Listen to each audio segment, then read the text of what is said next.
So the last topic is gender, and here's my mind map for gender. Okay, so one of the key distinctions made by the feminist movement in the late 70s was the distinction between sex and gender.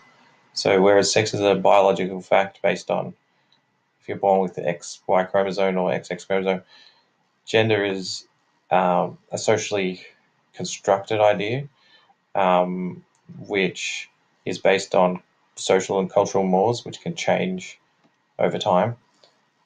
So what it means to be a male or a female within a particular society, and what behaviours are encouraged and discouraged. So after the sex-gender distinction was acknowledged, incorporated into that was the idea that race, class, and sexual orientation also play a function in someone's gender. So one of the key ideas is heteronormativity, which came from queer theory, which is the idea that there are repressive aspects of the gender system point to the way, and the system asserts the normality of the heterosexual binary. The term heteronormativity refers to this assertion of the heterosexual binary. So being gay, lesbian, queer, or transsexual represents a transgression of the rules of the heteronormativity because they stand in defiance to this binary divide.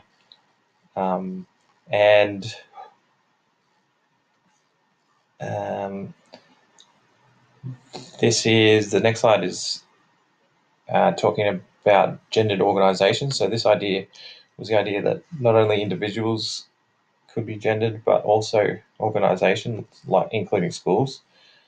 So there's a number of things about schools, patterns that are gendered in schools that seem to be embedded in the history of the school system and their modes of operation, and some specific features of these gender regimes may persist for a surprisingly long time, like the makeup of men and women in principal jobs, or the type of subjects that girls and boys take into school. On the right, you can see some very stark gender differences in the types of courses that girls and boys enroll in at university, suggesting a large effect from the gendering at schools. So this page is about the gender-based score gaps. So on the right, you can see the Australian score gaps compared with other OECD countries, and as you can see, they're fairly consistent with them. On the right, you see the employment. On the left, you see the employment to population ratio by sex. So over time, you can see that more and more females are becoming involved in the workforce, and the males have dropped off significantly from the late 60s and then leveled out since the 90s.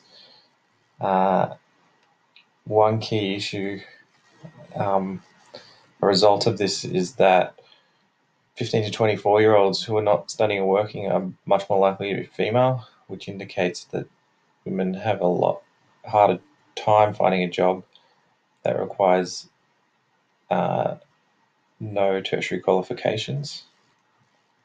So that's one aspect that has personal and professional relevance. Other things include the idea that boys need to construct new definitions of masculinity because they're not likely to find jobs that were very common in the 20th century, like mining jobs or milling jobs, fishing, logging, and manual labor type jobs, because those jobs are being replaced by jobs in the service sector. Another thing is the separate spheres doctrine, which was fairly old now, but it was the idea that girls should not take subjects like mathematics or science because there was no point in doing them because that was not their role in society, and that may still be having some cultural effect. Another idea is the idea of degendering strategies as a teacher. So, not emphasizing the difference between men and women, girls and boys, and addressing classes children rather than boys and girls is a degendering strategy, which is fairly common in the workforce now as well. So treating everyone as individuals and not treating boys and girls differently.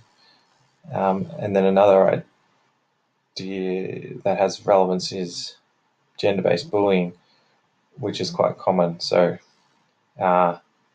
boys taunting other boys as being gay is an example of this.